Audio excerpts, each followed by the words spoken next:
Here we have another polynomial inequalities example problem.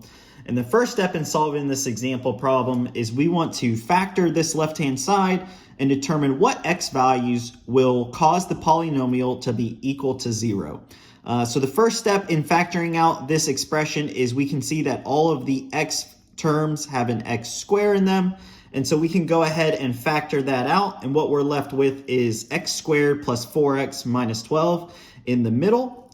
So we can further simplify this middle term, and after doing so, we're left with x squared multiplied by x plus 6, which is multiplied by x minus 2, which is less than or equal to 0.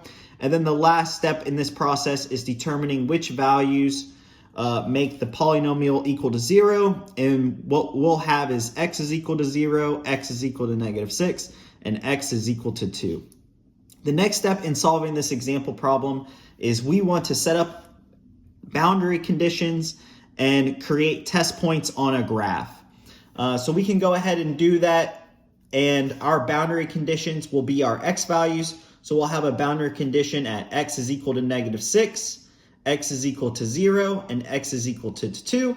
After setting up these boundary conditions and plugging in test points of x is equal to negative 7, x is equal to negative 1, x is equal to 1, and x is equal to 3, we're left with the left-hand side providing a false function. So all of these points will not be inclusive of our solution set.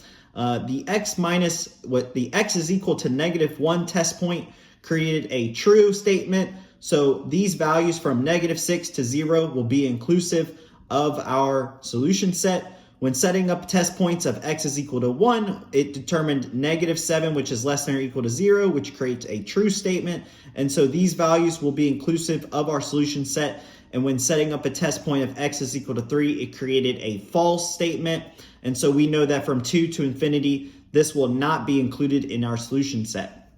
So the final step in solving this example problem is we want to write this solution in inequality in interval notation form. So you can see here, we're going to be going from negative 6 to 2, which are all of the x values that are included in our solution set. And to write this, we'll have negative 6, which is less than or equal to x, which is less than or equal to 2. And in interval notation, we'll have negative 6, comma 2 with brackets surrounding both sides. The brackets are important because of the less than or equal to signs, which denote that the negative 6 and 2 are inclusive of our solution set.